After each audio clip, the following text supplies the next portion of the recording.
And if you want to have a true, genuine, serious, lasting impact on the culture, you have to disciple and mentor young people.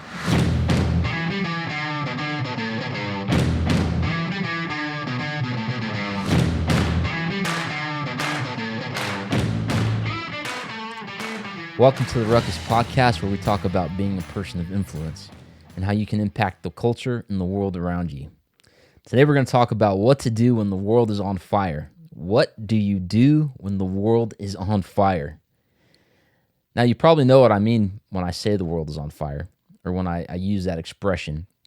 But if you watch the news, or if you tune into the news in any capacity, specifically news either here in the U.S. or news around the world, you'll find that there probably isn't a lot of encouragement to go around at the moment. Or maybe you pay attention to world events on social media, and you look around and you see all these conflicts going on around the world. You see a lot of tension, a lot of clashing, right? I mean, just around the world right now, you hear about Russia and Ukraine, that situation that's been going on for a couple of years. People are very passionate, very driven, have a lot of things to say about that situation. People demonstrate about it. A situation in the Middle East with Israel and Palestine / Hamas, that whole conflict. There are people all around the world who are very passionate, very upset, who take to the streets, demonstrations. It is a big deal to a lot of people. And even here in the United States, just looking at our current political situation, we're gearing up for an election year, and election years are always a rodeo. But as you can imagine, there's a lot of conflict right now here in the U.S., in our government, in our politics, with politicians being arrested and, different ideas of government collapsing and people saying, hey, you got to stock up on your food, your money, and your ammo. There's a lot of conflict, and there are a lot of alarms sounding off right now around the culture, whether it's here at home or whether it's around the world. And if you pay attention to all that stuff, and if you spend your time, really just in that world, it can get very depressing very quickly, and you can become a very angry person and very disillusioned very quickly and jaded with the world and jaded with your perspective of the world and where the world's headed, and can cause you to lose vision of what the world can really be. So if you're listening to this and you look at the world and you're discouraged, I want to give you some encouragement. Not only because I think that the world can become a great place. I think there are a lot of good things happening in the world. We just don't hear about it. But I do have a lot of hope and vision for the world. But part of what I want to do is I want to encourage you and give you some ideas, that have really helped me, that I think will really help you in terms of what you can actually do about it. Because the truth is that when most people get really worked up about what's going on in the world is they complain. They go to social media, they talk with coworkers or friends. A lot of people break off relationships based off of different perspectives of these world events, and we kind of tend to get a little more destructive than constructive with it. So if you're listening today, I want to give you a couple things that I think, if you're interested in actually changing the situation, if you're actually interested in changing the culture and being a catalyst for change in even just in your nation, right, where you live, or even in the world and what's going on in the world, is I want to give you a couple of practical tips of what you can do about it. If you're anything like me, I get negative news a lot. As an engineer, I'm a problem solver, right? So I'm always hearing about problems, and my number one question is always, what can I do about it? Personally, what can I do about it? So if you're listening today, I want to give you some tools that will help you do something about it. And the first thing that I would encourage you to do is, if you look around the world and you're discouraged and you want to do something about it, is to detach. Detach. Right? In the words of Jocko Willink, Navy SEAL, you got to learn to detach. What do I mean by that? Do I mean go and just ignore everything going on in the world and turn off your social media, turn off the news, and go live under a rock for a bit? No, though that might be helpful for a season. Some of us could really use that and probably really need to do that for a season to kind of get our marbles back, if you will, because a lot of us lose our minds over this kind of stuff. But the first thing you got to do is you got to detach, right? You got to get you got to get disconnected emotionally. I don't mean don't feel compassion for what's going on in the world, or don't have an opinion about what's going on, and don't have a righteous anger about injustices or things that you see going on around you. I'm not saying like don't feel anything about it. But what I am saying is that people who consume this kind of, for example, content, right? People who consume social media that has to do with, you know, Republican, Democrat, left, right, Israel, Palestine, Russia, Ukraine. If you spend a lot of your time and a lot of your mental energy on that stuff, it tends to consume you, and you tend to get angrier about your life, angrier about the world around you. It tends to really affect relationships, and you see a lot of people just deteriorate emotionally and mentally, and even in their character and relationships based off of just constantly consuming and responding internally to what's going on in the world. And if what's going on in the world is overwhelming you to the point where you are becoming a worse person, right? If it overwhelms you to the point where you find yourself hating people that you've never met because you think that they believe something, right? That's a problem. That is a sign that you need to detach. You need to disconnect for a bit. You need to go outside and maybe touch grass a little bit. Instead of going and getting all of your information on the world from the news or from social media, or getting your worldview from a screen, go outside and go knock on your neighbor's door and go talk to your neighbor. Go spend time in your community. Go to a park. Go to the church. Go spend time with people at church. Go spend time in your community. Go spend time face to face. Because you see, we're designed to be social creatures. You know, God created us to interact with one another and to be in community. And when you're behind a screen, it's a false sense of connection to really what's going on in the world. And most of what's on media and social media is already filtered and is actually designed to get you worked up. Most media companies will profit off of the masses getting worked up over their content. That's the content that sells. It's the content that goes viral. That's the content that gets clicks. So it is designed to work you up and to get you emotionally distraught. So if you find yourself constantly emotionally distraught about what's going on in the world, I'm not saying there are things that we shouldn't be worried about. I'm not saying that you should just be happy about everything. But what I am saying is that if that consumes you, if you go to bed at night angry, depressed, flustered with what's going on in the world, and you wake up with that same weight, and you carry that weight everywhere you go, you carry it when you come home, you carry it with your family, you carry it with your friends, you carry it, at your job. That's not good for you, and it's not good for the world. And you're never going to change the world if you're just caught up in that cycle and in that vortex. Disconnect, detach, go talk to someone, go spend time with someone. I know that on social media, it's really easy to hear a lot of opinions that are different than yours and to get really upset about it. But I would encourage you, go spend time in front of someone that has a different opinion than you. Listen to them. Listen to their life. Listen to how they grew up. Listen to their world experience, right? And then share yours with them. And hey, you might actually learn something about them. And hey, you might actually have a more of an impact in their life than just arguing with them on social media. So number one is, if you want to be a person who impacts change, you got to learn to detach. You got to learn to disconnect, especially if it's something that consumes you, and if you find yourself getting angry rather than solving the problem, you need to detach for a bit. And so I'd recommend detaching, disconnecting, because what it will do is it'll give you clarity. You'll begin to see the world as it really is, right? With all of its conflicts, yes, but you'll begin to see that actually we as people, we tend to be kinder to each other than we think. We actually care about our neighbors more than we're told. And we actually, when we're unified, we can actually accomplish a lot more together. And so, number one is you got to detach and you got to disconnect, right? It'll give you clarity so you can actually go about and actually provide real, tangible solutions for the problems that are going on in the world, okay? So number one, if you want to change the world around you, got to detach. Number two is you got to take care of the people around you and take responsibility for the world around you. What do I mean by that? Listen, every person is an influence. If you're listening to this, you are an influential person. Now you might think, well, I don't have that position at my job. I'm not a boss. I'm not a manager. Or you might think, I don't have a platform.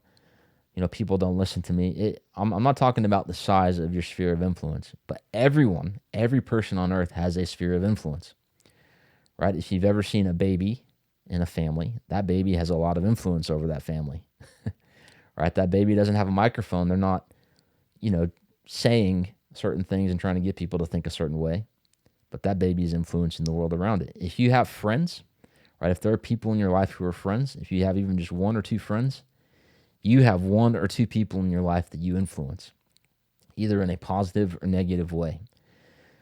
And if you want to change the world, you've got to start with the world around you. You've got to start with your sphere of influence, and you have to take ownership and responsibility for the world around you.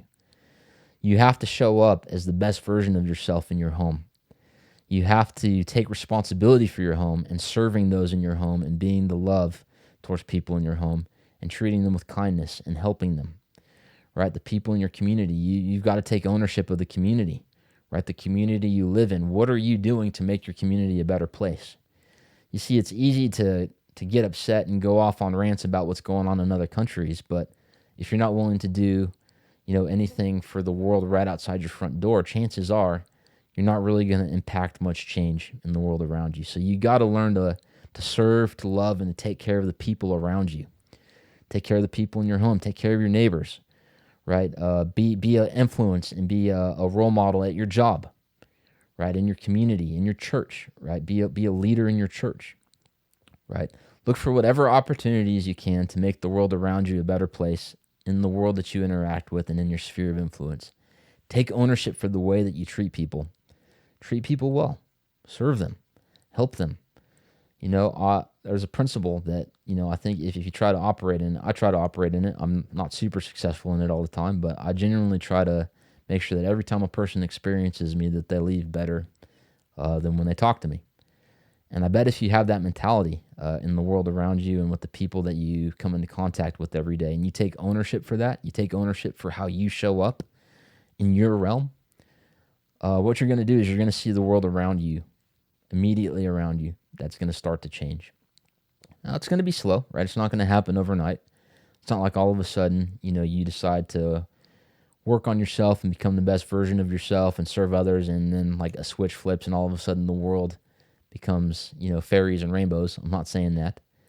But what I am saying is that if I make the decision to take responsibility for my realm, if I take responsibility for showing up and being an influence in my home, in my church, in my job, right on the college campus where I work, and if I do that to the best of my abilities, guess what? There is a small little part of the world that is going to start to change. But now check it out. If I do it and you do it, right, all of a sudden that is now two small parts in the world that are starting to change. Now, if we get a dozen people to do it, all of a sudden it's 12 little spots on the earth that are starting to change. If we start getting hundreds of people to do it, thousands of people are starting to do it, right? When we as individuals begin to take responsibility for the world around us, the world will begin to change. So you got to take ownership of the sphere around you. You got to serve the people that God has put in your life, and you got to serve them well and love them well and be a positive influence. And the third thing that you have to do, and I think this is the most important of all, I think this is also probably the one that will challenge you the most, the one that will probably require a bigger investment from you. I don't mean money-wise. I mean time, energy, effort, and even your mentality and perspective, is you have to disciple and mentor young people. You have to disciple and mentor young people. Listen, the world is the way it is. It just didn't happen overnight. If you're upset with the state of the world, if you're upset with the state of America right now, it wasn't like last year everything was awesome and then this year we're like, oh, what happened? How did everything change? No. This has been decades and decades and decades in the making. This has been generational after generational after generation. And if we are serious about changing the culture, and if we are serious about impacting the world and changing the situation, it is going to take generations to fix it. We're going to have to sow seeds that are going to take time to develop roots and grow. And the way to change the world and the way to really impact and change the direction the culture is going is by discipling and mentoring young people. We have to disciple and mentor young people. What do I mean by a young person? Anyone younger than you. You see, the thing is that people who are kind of in their 30s and on, we tend to already have our perspective of how the world works. We tend to have our beliefs, our habits. We tend to have our perspectives even of younger generations and the direction the world is headed. And it's very hard to get us to change our perspectives on things. It's very hard to get us to change our habits, and it's very hard to get people above 30 to change how they show up in the world. The problem is that the world is how it is right now because of people above 30, right, who are in control, who show up the way we do. And that is what has led to the world being the way it is. So if we want it to change, we have to start discipling and mentoring the people who are carrying the torch, which are young people, young adults, college students, high schoolers, right? Junior hires even, elementary students. We have to invest in young people because they're going to pick up the torch and they're going to be the ones that run with this thing. And depending on how well we invest in them, depending on how well we disciple them and model what it looks like to live a godly life and to live a life of value and to live a life with values and to stand up for what's right and to take care of our neighbors and the people around us, right? The more that we can model that to the next generation, right? The more that young people can see that, right? The more they're going to run with it and the more that's going to begin to infiltrate throughout our culture. You see what's going on in politics right now, what's going on in the government, what's going on in economics. Those aren't actually the problem, right? We don't have an economic problem here. We don't have a political problem. We don't have a government problem. We have a cultural problem. See, our culture is what shapes all those other areas. And right now, our culture is what is going off the rails, which is why everything else is following suit. So if we want to change the world and we want to change how all those things operate, we have to be intentional about impacting the culture. And if you want to have a true, genuine, serious, lasting impact on the culture, you have to disciple and mentor young people. So, disciple, mentor young people. Spend time with young people. Hang out with the young people at your church. Hang out with young people in your community. Go find, boys and girls clubs and local community organizations that mentor and help young people, and go be a part. Invite young people into your home, right? Invite a young adult or a high schooler just to come over and spend time with your family over dinner. Share about your life with them. Share your life experiences with them. Let them learn from what you've experienced in life, and help guide them and point them on the way so that they could be the ones who change the world for the better. There is a lot of hope for our world, and that hope lies in these young generations. And I want to encourage you, if you have a negative perspective about younger generations, about the new Gen Z and all these generations rising up, you need to shift that perspective because they are going to respond to the world the way that we model it to them. And so we've got to change our perspective, and we have to invest. We've got to model. We've got to reach out. We've got to spend time. We have to influence them. There's a saying by a hero of mine. His name is Matthew Barnett. He's the pastor of the Dream Center in Los Angeles.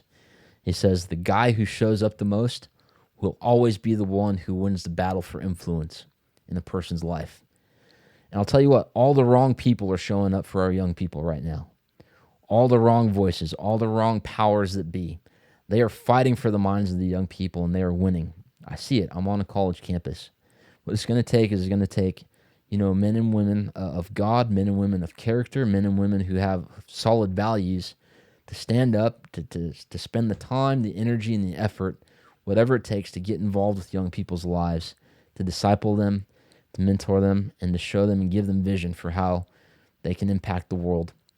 And, just how bright of a future we have because, the torch is in their hands. So I want to encourage you, disciple and mentor young people. And for some of us, that might be a challenge, right? If you're in your 40s and your 50s and your 60s and you think, man, how in the world am I going to relate to a 20-year-old or a teenager? You have a lot to give. You have a lot of experience to give. You have a lot of value and a lot of wisdom to model to a young person. And you don't have to preach to them. You don't have to sit them down and have a stern talk with them. You just got to model it. You just got to let them be a part of your life. Right? Young people, they just want to be included. They just want to be a part. And I guarantee you that when you invite them to be a part of your life, you invite them to be a part of what you're doing, it's going to impact them. They're going to want what you have, right? If you model it well, and if you invite them to be a part of it, and if you have solid values, and if you give them hope, I guarantee you, they will look to you and they will represent you well. So, detach, right? Don't get so worked up over everything that's going on. Yes, there are a lot of upsetting things going on. Yes, there are a lot of tragedies, but there's also a lot of hope, and there's also a lot of good things. And don't get so distraught about what's going on in the world that you get a distorted view and that you actually are not able to actually help move the needle forward or actually help be the solution to the problem. Number two, you got to take care of the world around you. Take ownership, take responsibility. Man, if your home is out of order, take responsibility to put it back in order. If your neighborhood is struggling, right? If you live in a troubled neighborhood, get creative. Go talk to your neighbors. Figure out what you can do to make the neighborhood a little better, right? Be an active part of the solution, right? Go serve at a church. Go do something, but practically take ownership for the world and the realm of influence around you. And number three, disciple and mentor young people. They are the future. They're not just leaders in the future. They are leaders now. They're watching us, and they're going to respond, to however well or how poorly this generation passes the torch to the next. So I hope that encourages you. I hope that gives you hope, and I hope that gives you the perspective that, even though there's a lot of crazy things going on in the world, that you can practically and tangibly be part of the solution. That you, with the seed you sow, combined with the seed I sow, combined with the seeds that the rest of us sow, that together we can change the world. It might take a minute. Might take a week, might take a year, might take some decades. But we can definitely turn this thing around. So let's change the world together. I hope you found this encouraging. Please subscribe on Apple Podcasts, Spotify, Google Podcasts, Amazon, wherever you listen to podcasts, we're there. Please subscribe to our YouTube channel. It'll really help us out a lot, and we love the feedback. We'd love to hear from you guys. And so I hope this touched your life. And with that being said, much love. We'll see you next time.